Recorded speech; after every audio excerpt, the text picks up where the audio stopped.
The illustrious Jabba bids you welcome. I'm going to regret this. I'm Pete Mitchell. He's Peyton Jones. And this is the Church Planter Podcast, brought to you by Church Planter Magazine.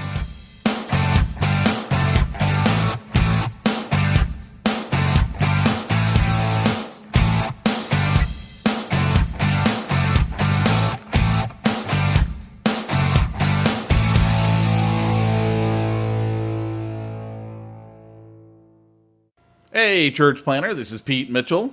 And this is Peyton Jones. With the velvety voice, Peyton Jones. Yeah, I sound like a cake tastes, rich and smooth. They don't know this is the third time we've started the podcast because we keep, like, our metaphors are just, they're not working. They need to be Some redone. of them are just wrong. So here's what's going on, guys. We are using actually a professional grade recording for recording two people in two different locations. So I'm hoping that velvety Peyton Jones voice you just heard is going to be a regular thing on the podcast moving forward because Nice. Yeah, I mean, you sound almost like I should be listening to Love Lines at midnight right now. That's the kind of host you sound like. So tell me about your problem, Pete. What seems to be giving you difficulty right now? Oh man. So anyway, moving Okay, right Rock. along. What's new with you, man? What's going on? Well, I tell you what's not new with me is I'm not at Star Wars Land. Yeah, are you going to that? No. Not anytime soon because first off, it costs $1 million. And then when you get in, like, okay, so my annual pass ran out. And when I go to, Disneyland with my kids, we're riding back on the bus. And, because my daughter, she gets to ride on this cool little bus. And so we bypass the tram. And the bus driver's really cool. He's like, hey, who's going to Star Wars Land? And this was like on the Wednesday before it opened. So if you saw any of the videos, if you're an Uber nerd, you watched, the part where they were on stage Wednesday night. And Lucas was there, Harrison Ford was there, Mark Hamill was there, Chewbacca, well, a guy in a Chewbacca costume was there. And, everybody was there on stage. And they shut off these fireworks. And I was sitting at Rivers of America waiting for Phantasmagic or whatever to start up. And I saw that. And I remember thinking, why are there fireworks going off right there right now at this time? It was that, it was that big, boom, boom over in Star Wars Land on the other side of the rocks. And, but anyways, on the way back, the guy's like, oh yeah, today's the day all the employees are in there. Anyone coming back from that? Nobody. How many of you guys have passes for a couple days from now? A lot of people raised their hand. I was shocked. And he goes, what time? And I remember kind of my head cricking to the left, like, what do you mean what time? And the people said, from 2 to 6. So, like, I don't know how much these tickets were, but I know they were more than normal admission. And you get to go in for 4 stinking hours. And I kid you not, the guy goes, well, make sure you get in to see the cantina. That's the hardest thing to see. If you get there, right as you get in, you should have enough time to get through it by the end of the line. And I thought, oh, no. I ain't paying that kind of money to go to one thing and buy a drink at a counter. Not happening. Buy an overpriced drink, mind you. A blue soy milk with a little bit of like mango in it. That's what they do. Oh, cool. I got my mango soy milk. Yeah. I'm not doing the soy milk. But really, to be honest, I think they should have like a dispenser. Welcome to the Church Planter Podcast. Today's topic is mentoring your intern, by the way. We should give a shout out to the topic so you know if to stick around. If you're new here, we will get to church planting, but first I want to talk about the dispenser for the blue milk, which I think ought to be that big walrus thing, and you squeeze its nips and it comes out. Welcome once again to the Church Planter Podcast. You just go up and you squeeze that thing like Luke did, and you fill up your cup. That would be rad. Like, if I designed Star Wars Land, I would totally put that. I would also make so you could, like, put people in the guts, like in the kids' play area. You could stuff your kids inside of Tauntaun guts, and it would smell terrible. And there'd be showers nearby. I saw a great meme on Facebook where the guy was like, yeah, if they stuck me in a Tauntaun, I'd be kicking my leg out because I'd be too warm. I was like, dude, that's so me when I sleep. That's so true, dude. That is so true. And I bet like if you did Star Wars like video games of the original trilogy, you could have like that challenge where like Luke's limbs keep popping out and you got to pop them back in and you get like extra points, like a bonus level. That'd be rad. That would be rad. Yeah. And then like Ewok herding, there could be all these cool. Okay, so this is where they blew it on Star Wars Land. By the way, welcome to Church Planter Podcast. By the way, you're getting really hot on your mic, man. So you need to like move your face away or turn your mic down. Okay, how's that? It's better. Oh, you know what? Because I turned it up for you earlier. Because you were like, you sound so good. I want to hear more of you. Well, that's usually what I say to you. So how's that? That's better. Am I good? Yeah, you're good. So I hope I'm not overpowering, like, now that I sound so good. Moving along. So I want to start this over again. I do. This is like going to be like number 4. We're going for it. I'm pretty taken with myself sounding so good. This is amazing. It's like new days. So anyways, you know where they blew it, though, and you'll totally agree with me on this. They did not pick an existing Star Wars location that we all know about, which I don't mind, but they blew the opportunity to put us in Jabba's palace.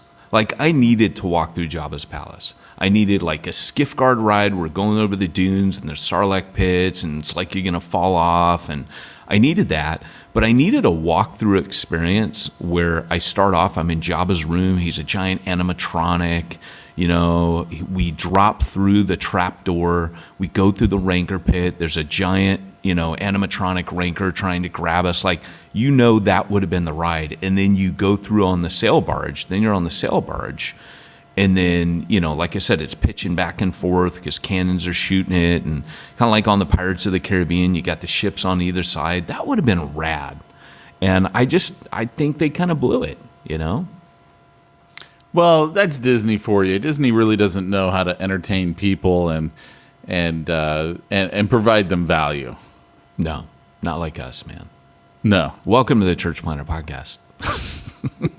Where we know how to entertain and give you value. Hey, we kind of do that. Okay.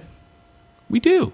Some people don't find it entertaining. They get in here and go, oh, just stuff this, man. I'm out of here. Well, we have had people who are way too serious for this podcast. Hey, do we got any reviews? Not any reviews, but did you like that one person who Facebooked us and was like, I'm so glad you're staying? We won't say everything else that he said because it was a private Facebook. It was a private Facebook indeed, but apparently we made some people happy out there. So if you're here, Pete and I were going to hand off the podcast, and we've repented of that foolishness. I kind of feel like it was a new Coke moment. Where Coke's like, hey, we're coming out with a new recipe. Just kidding. Thanks for buying all of our Coke, and now you love us even more.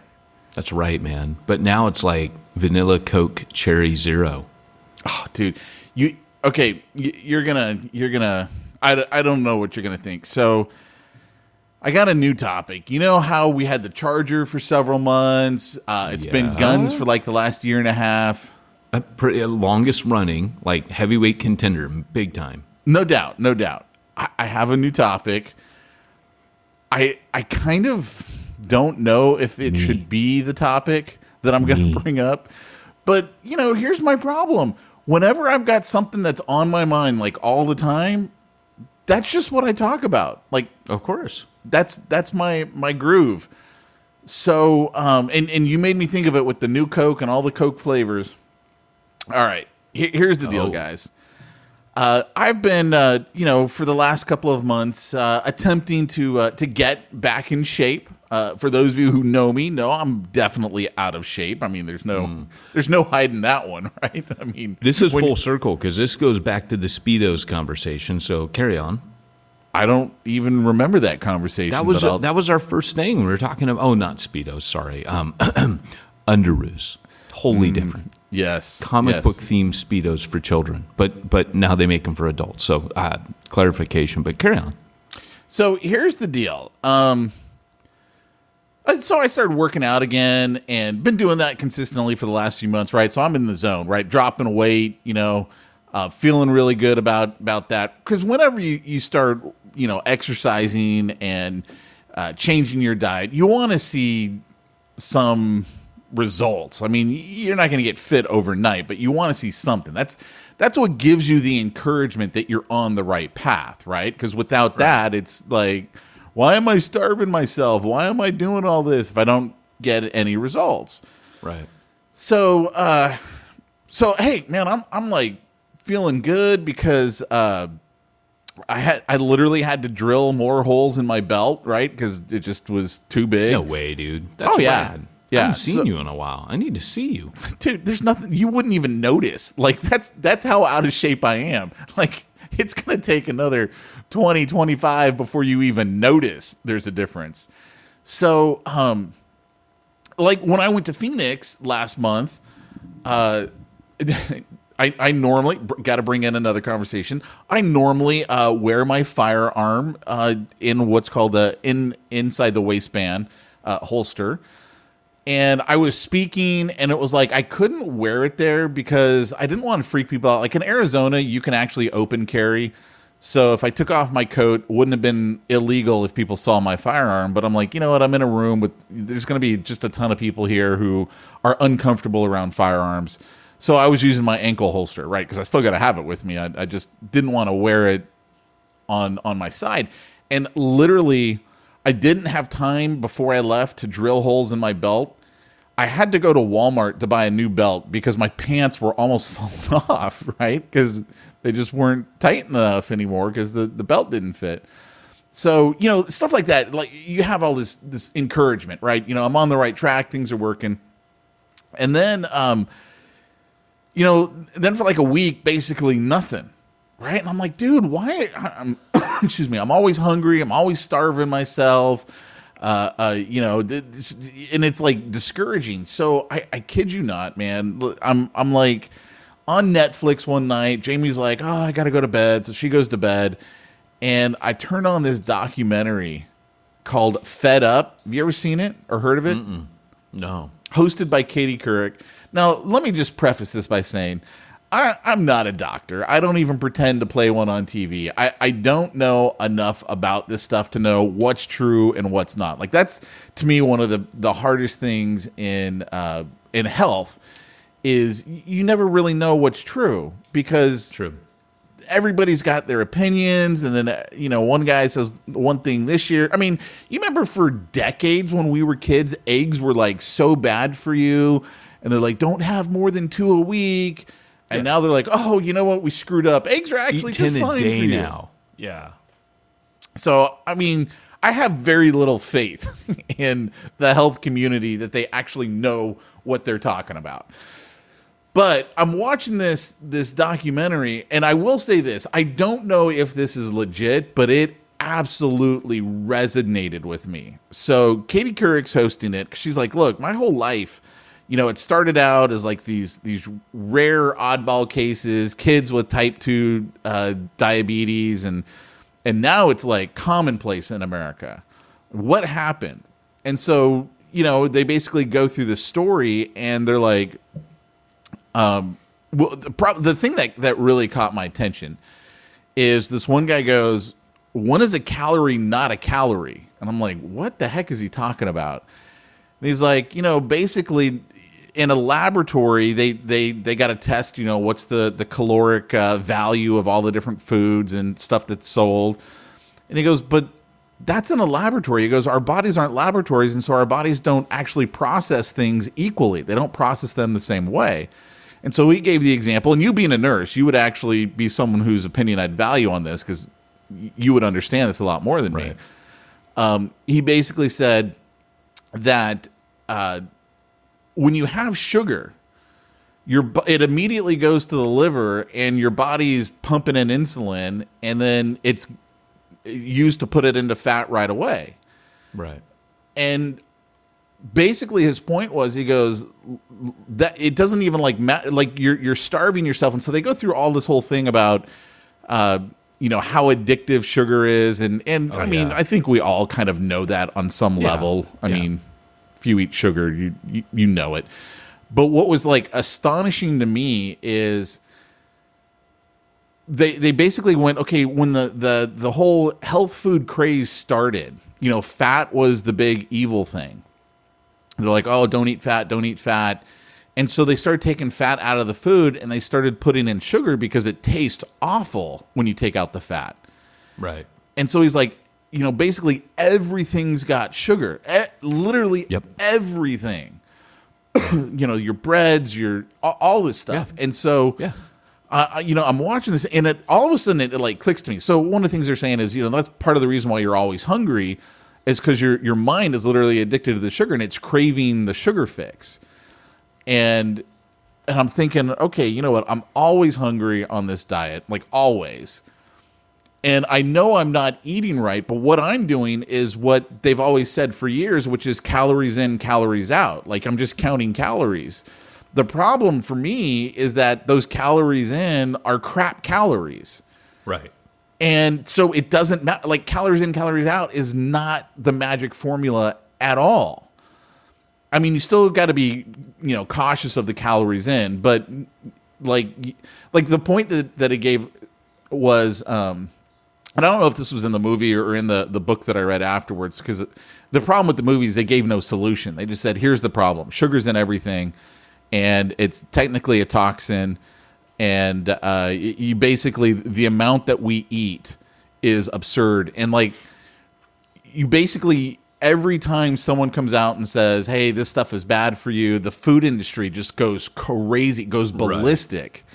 Right. And I'm looking at this going, because like they classified, I don't know, it was like ketchup as a vegetable. Like they lobbied the government to get them to classify some sauce as a vegetable. And and the guy who's being interviewed, he's like, it's not in my house, but yeah, the government did that and blah, blah, blah, blah.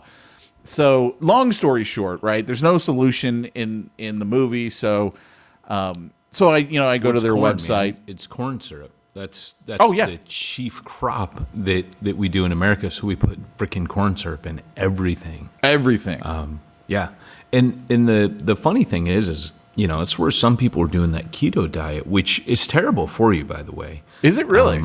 Well, it is, because what it tends to do is people start having problems with high blood pressure. So God did design the body to need carbs and to have carbs, but the paleo is probably, everything in moderation. Like, if you go extreme paleo, it's not good, because if you come across like potatoes or carbs or whatever as a paleo, you're going to mow them down. Like, you have to have carbs sometimes, and you've got but the keto thing is, hey, let's just eat high fats and protein.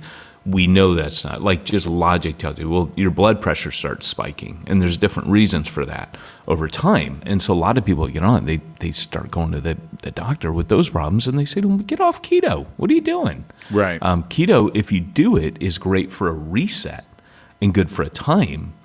And then one of the things that I did for Lent, because everybody knows that Baptists do Lenten fasts, is just something I do every year with Andrea, is we went completely off sugar. And on Sunday we'd have a little bit, no big deal.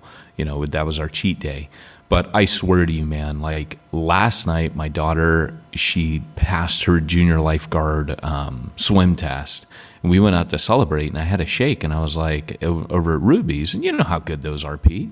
Oh, dude, and I was totally. Like, I'm not even enjoying this right now. Like, really? Yeah, my body's just like, I don't even want sugar now. Alcohol, yeah. Sugar, no. Just teasing. But, the reality is that, my body's like, yeah, I don't.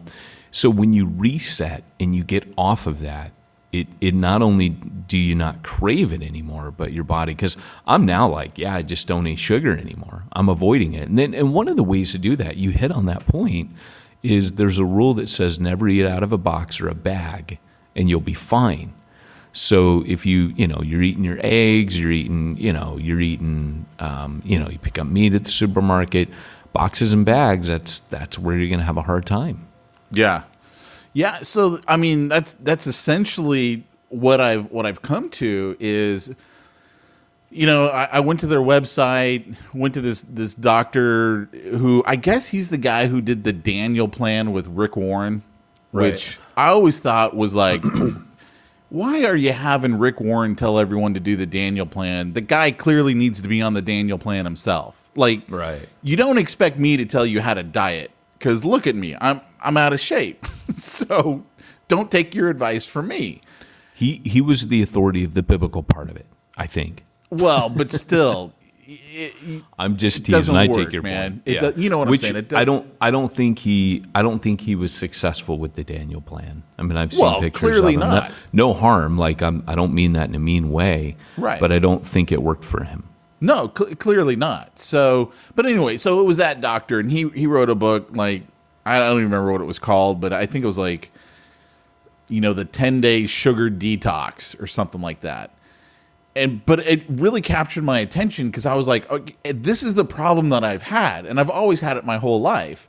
Like when I was back in college, I lost a lot of weight really quick and did massive damage to my body and didn't know it at the time. It reared its ugly head about 2 years later when I basically almost died. Had to have my gallbladder removed, and if it stayed in a couple more days, it had already turned gangrene. I mean, I would have been dead.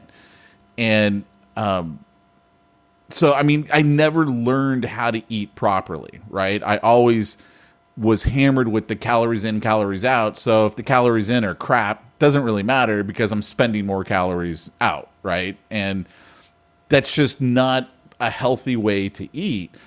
So, so I read his, 10-day sugar detox, and then I was talking with my buddy Wayne, who's a bodybuilder, and he knows all about this stuff.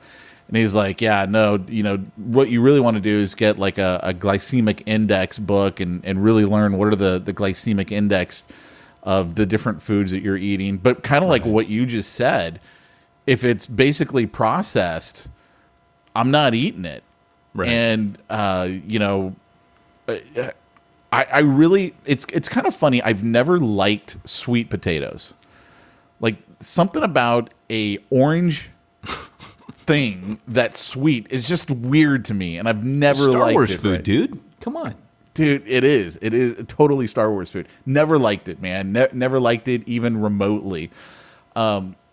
But that's like now a major staple in my diet, right? Because I'm staying away from basically anything white, right? No more potatoes, no more breads. I mean, it would have to be, something that just doesn't have all the sugar added to it. And it's ironic, man, because like you said, and I still get to have sugar, right? I have it in my fruit.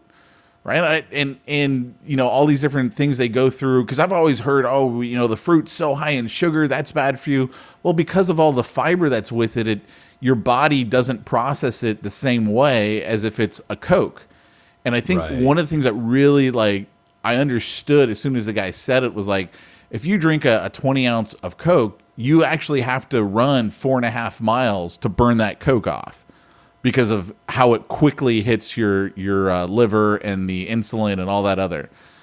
And I was like, I don't know if that's true, but the visual in my head was like, no freaking wonder, man. I was just like, right. And it was something else. It was like a big gulp, or I don't remember what it was, but it was like you would have to do that every day for a week to burn off that big gulp. And I was like, dude, this is crazy. This is crazy. So, I mean, I never really was a big soda drinker, but I'm like, dude, I'm never even touching this stuff. Like, that's out.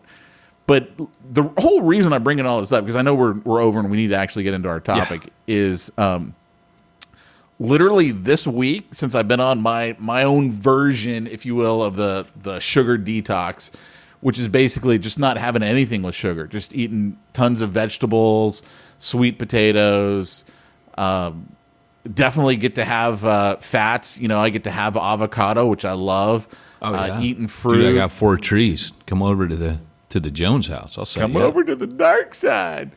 And, the seeds and the nuts. And it was funny because, like, the first day, I had this morning shake with all, berries and seeds and nuts. And I was kind of like, this is kind of nasty, And, dude, now I'm like, dude, this stuff is good. Like, it just tastes good to me. And the first couple of days, major headache, which I guess is the sugar, withdrawal, if you will, because again, it's addictive. Like, everyone points to this one study of these mice where they like gave them sugar and they gave them intravenous cocaine, and they wanted the sugar more than they wanted the cocaine. Like, wow! And they're showing, it is more addictive than cocaine. Actually, wow, that's crazy, dude. And I think they're linked, man. I think they've done studies that show that it stimulates the same response in your brain. Just kind of crazy. Oh, yeah. Doesn't surprise me. Doesn't surprise me at all. So babies that would like be exposed to cocaine in utero would have intense sugar cravings that would replace. Obviously, they can't get cocaine, but they'll have an intense sugar craving. Yeah. So, I mean, the point of all that is to say that, first of all, dude, being on this no sugar kick, it is like melting the pounds away. Like, whereas last week, I'm all like frustrated. I'm hungry all the time. Everything's stalled. This week, I'm not hungry at all. And it's just like. So this is what you and I need to do. We need to get Mac Lake on our podcast. Dude, that guy's too fit. He'll make me feel bad. Dude, that guy is an encyclopedia. Mac is like the body whisperer. You get around him and he just starts talking about health. And next thing you know, you're in the gym and you're eating right and drinking tons of water and getting enough sleep. And he's amazing. I remember bumping into a couple guys and being like, oh, what happened? They're like, oh, I bumped into Mac in Orlando like a couple weeks ago. Because I'm like, dude, you look great. I swear to you, I'm not making this up. One of the best podcasts I ever heard was one that I did for the Sin Network with him. But we should get him on, dude, because this actually has a lot to do with ministry. Mac, funny enough, was a pastor at a church in South Carolina. They know how to eat, over there. Oh, yeah. And he was watching a video of something going on in the church, like a dedication, and he laughed because it was a bunch of people up on stage, and he laughed and said to his wife, who's that really fat guy? And she looked at him funny and said, that's you.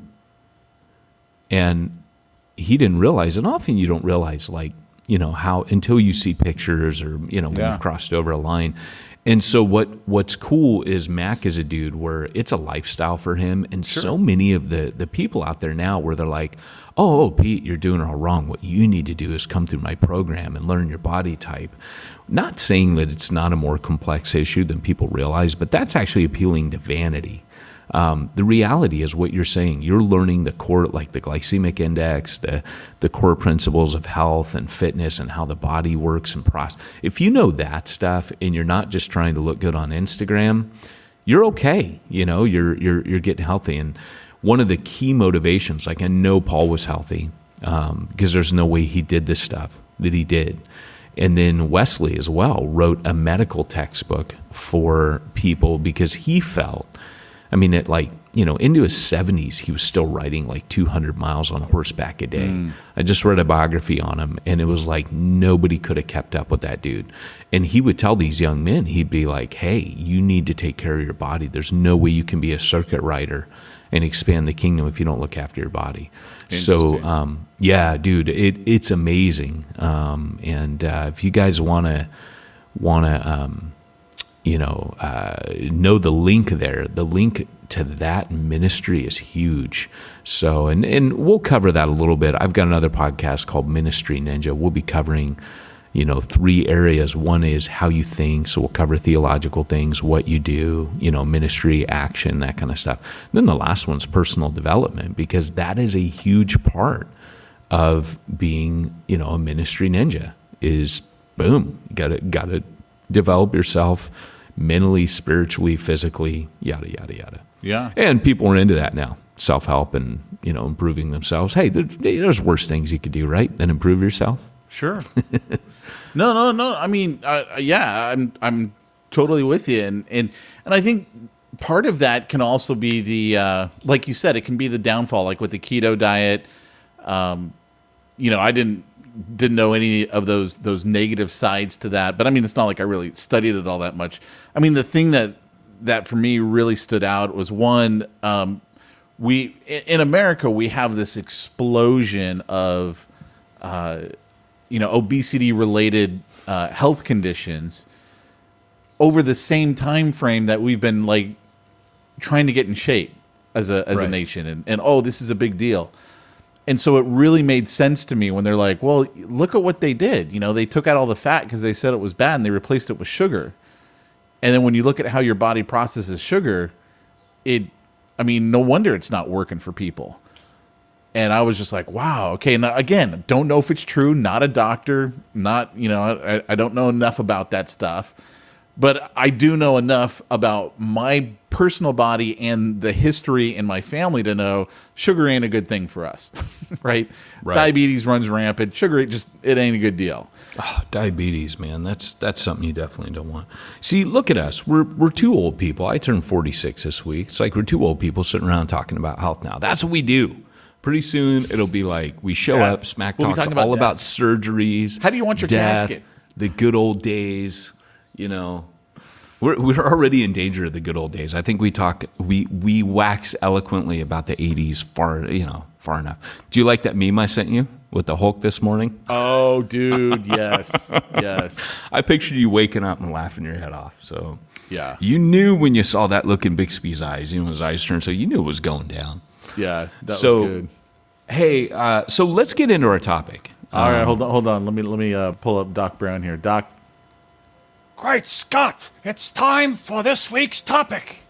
Let's get down to the nitty-gritty. That's what I'm talking about right there. Yeah, I think that Smack Talk, though, needs to be a topic on this podcast. But for sake of not misleading the listener today, because I was ready to go. I was like, let's get into this. But for you, listener, because we really do care about you, don't listen to Pete. He's just grumpy in the morning sometimes. Oh, dude, sometimes? You know what really makes me grumpy is when my co-host doesn't show up for the podcast on time. Oh, I totally lost track of time. Not being arrogant. Just literally was like, oh, crap. So I was pretty sure you were going to kill me. Well, I was pretty sure I wanted to. But I can't catch you yet. You got to give me a few more pounds and I can catch you. That's right. I'm trying to. It'll be like Skipper and Gilligan. You're like, really little buddy, right you'll take your. You remember we used to take his hat off and start chasing him, whap, like waving his hat at him. That's what it'll be like. Totally. Oh, dude, please, if you're out there, Brandon, please make us a meme. Dude, I got my son to start watching Gilligan's Island. Oh, dude, you're a stud. Yeah, that's rad. He loves it. Just sit right back in your ear, a tale of a fateful trip. I've got that memorized too. No light, no boats, no motor cars, not a single luxury. I know the whole thing. I like it. I have my head chock full of 80s useless trivia and information. So, okay, so going into our topic today. So how do you train an intern? It's kind of a big thing nowadays to get an intern. And, one of the funniest things I've ever seen was the New Breed video where we put – the guy goes, I have 2 ministry interns. It's that one where we take the 300 Sparta video, and the guy goes, yes, you have them, and you've made them pencil pushers for Jesus, telling them that's ministry, and it's almost ruined them for it. And what people often do when they get an intern is they just give them a bunch of admin. Here, work in this cubicle. Basically, they see it as like free labor. All the crappy things I don't want to do, I'm going to give that to an intern.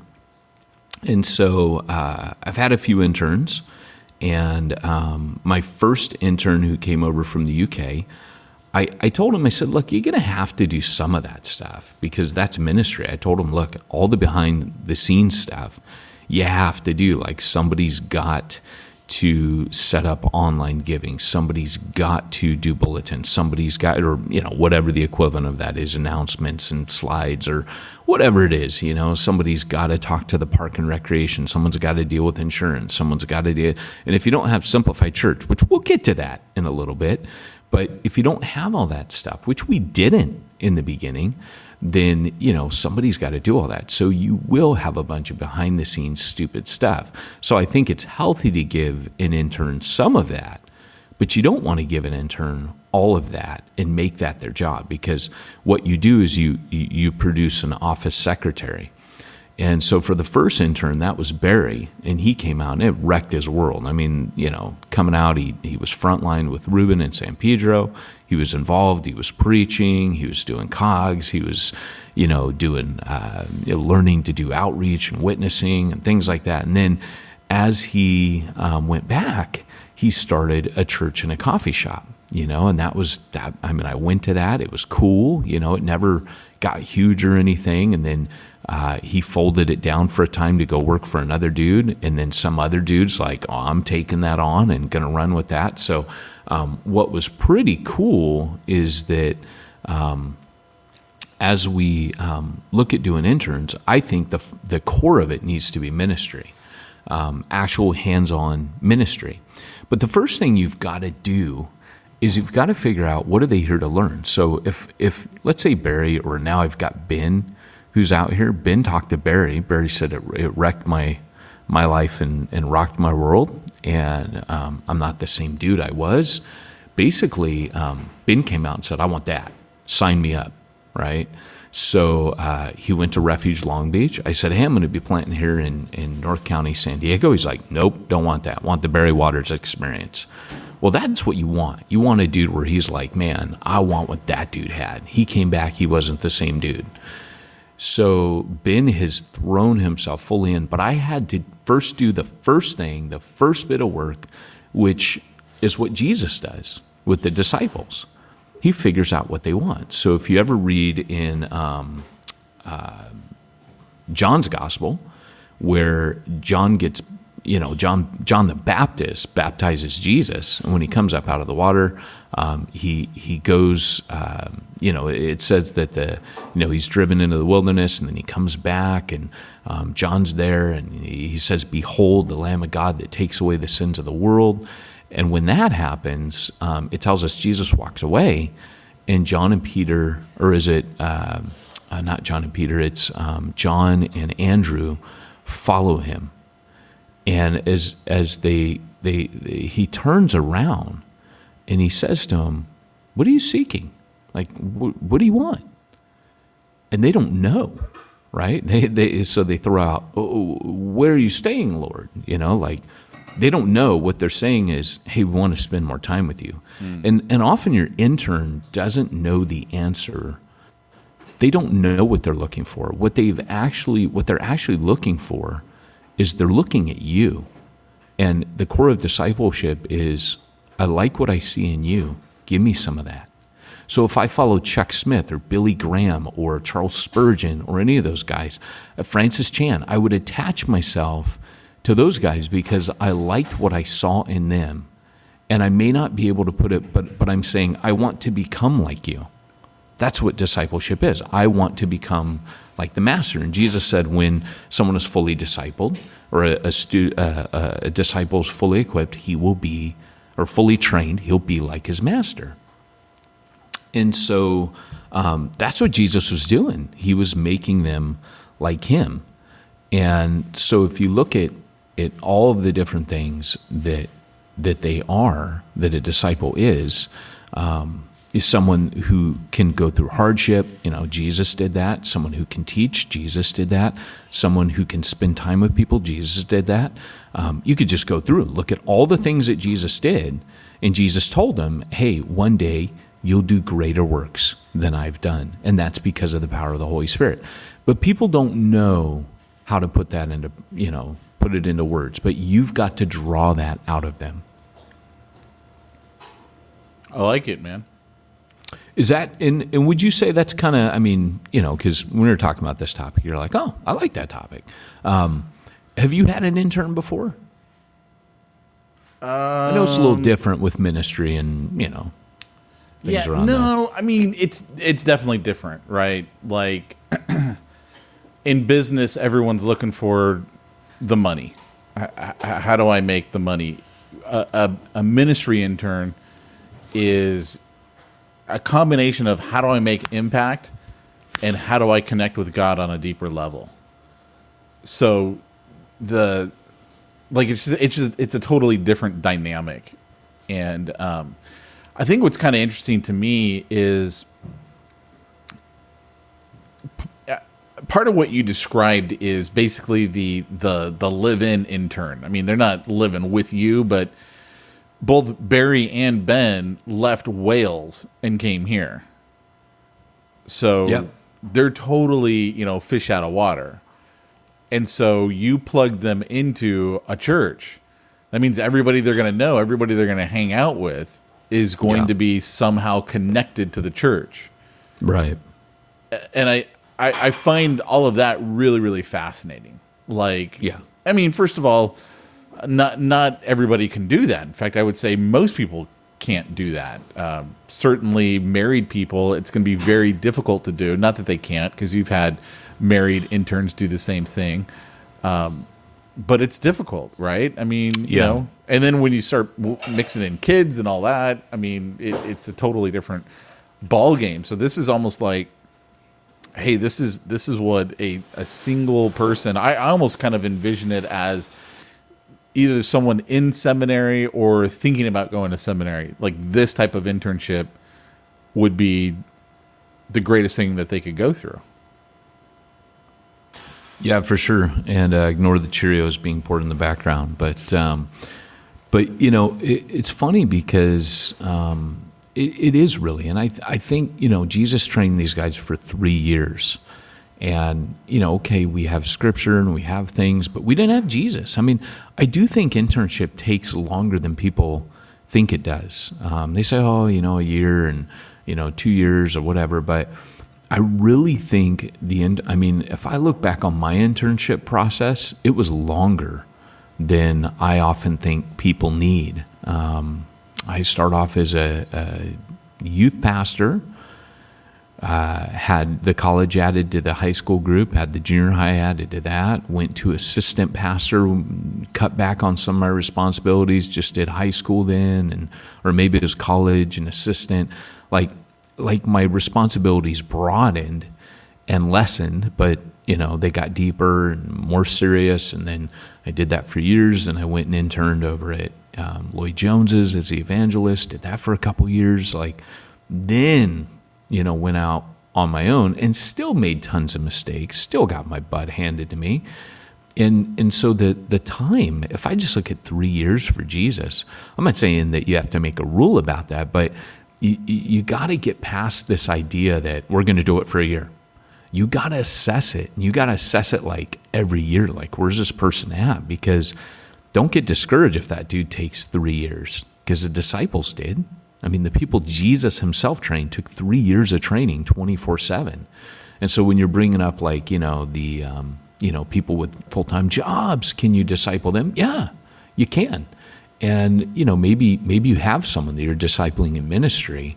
And, the key is to have them shadow you. So if you're doing things, when they're out of work, you invite them with you.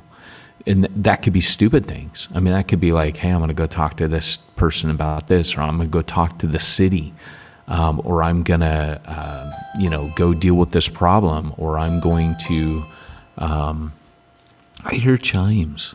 Yeah. You had someone doing cereal. I had someone knocking on my door. Yeah. So I hope it's an Amazon package. Me too, because I'm not getting up. So anyways, that's what it is. But I really think that one of the key things with this is you've got to look at all of the different roles of the APEST. What apostolically, you gotta look at, what are they? Are they apostolic? So my intern right now, my intern before was more shepherd. My intern now is more prophetic. So, and he's great. I mean, it's really cool having a prophetic guy. Because he's always like, you're talking, he's like, just thinking of that scripture that says, and I love that, he'll have like a burden, or he's very insightful, and but he can also go around and encourage. So like he comes into Refuge Long Beach. So I want to, and he encourages. So I want to see him develop prophetically. Well, the prophetic role is also very much a frontline kingdom expansion role. He comes alongside existing works and infuses life into him and encourages him and gives him a second wind. And so when he's at Refuge right now, that's kind of his role, and he knows that's his role. But he's got to keep coming back and checking in with me to hear that. So every week, and we don't have that long enough for me to give you any kind of program, but you ought to always be stimulating his mind, talking. So he and I talk constantly about Pentecostal theology, and I'll sometimes like when things will come up, he'll say, "Oh, well, Bethel says this," and I'll say, "Well, let's look at that. Let's find the biblical basis for that. Is there a biblical basis for this?" Well, no, I'm not finding one. Well, let's look at where it comes from. Like things like the, you've made a contract or an agreement with an evil spirit type theology.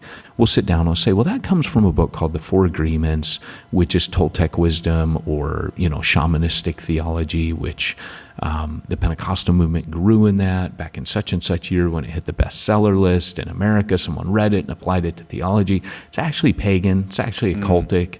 You actually need to resist that. And so I'm constantly developing him, and he's gaining those skills now because I'm able to balance him with some of my teacher, gifting.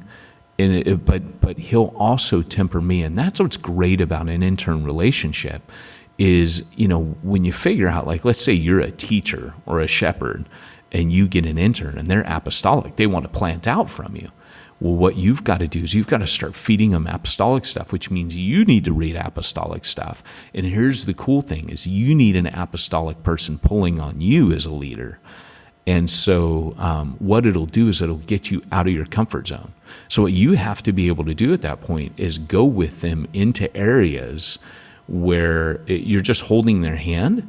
If you're a shepherd, you're going to balance the apostle. If you're a teacher, not as much, but it's not your area, but you kind of let them lead and you go with and you process with them and you help connect it biblically for them. But what it'll do is it'll show the shortcomings and blind sides of your own ministry. So if you get an intern and you're more of the conservative APES model, like teacher shepherd, don't try to make him a teacher shepherd.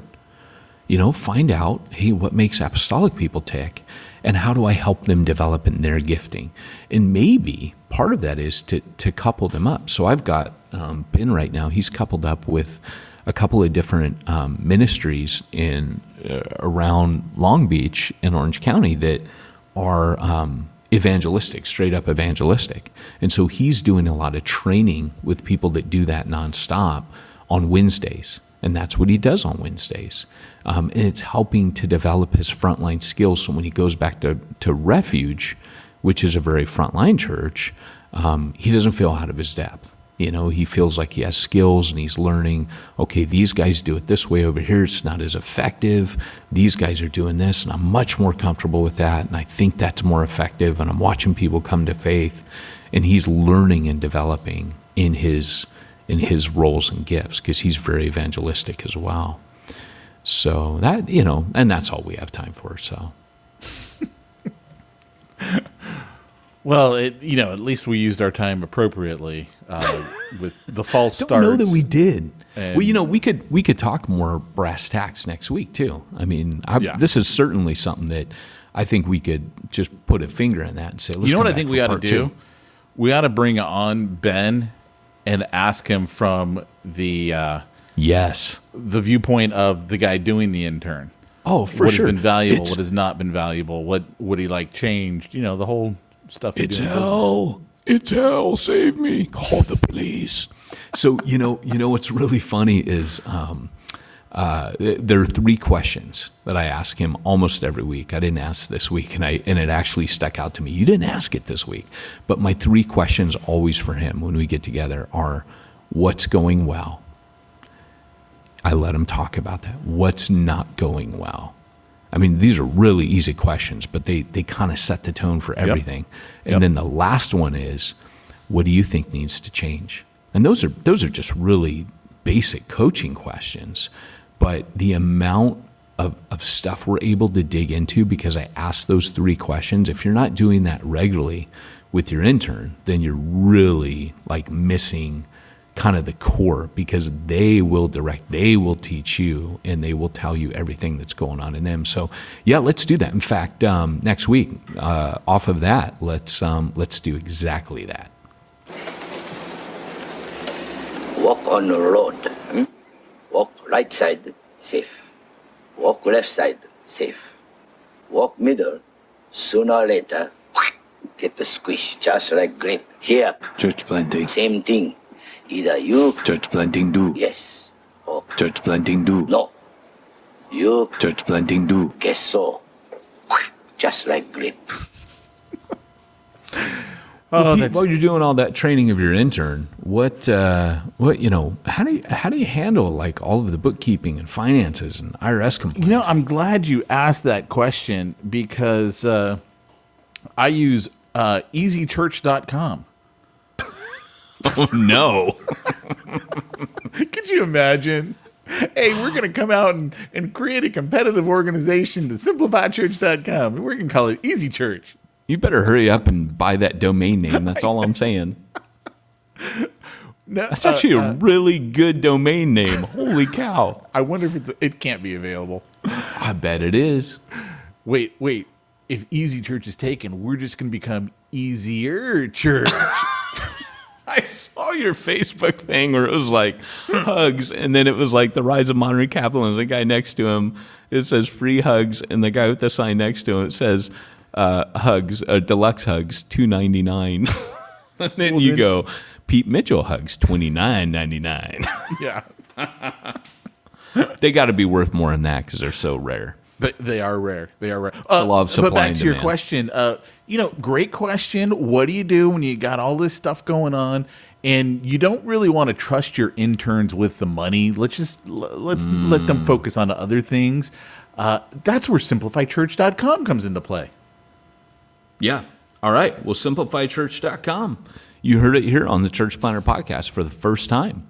Simplifychurch.com. Check them out. And there's the train signaling us to leave the land of make-believe with Mr. Rogers, and see you another week. This has been Peyton Jones and Pete Mitchell, reminding you, if you want to reach the ones nobody's reaching, you need to go where nobody's going and do what nobody's doing. I made my money the old-fashioned way. I got run over by a Lexus.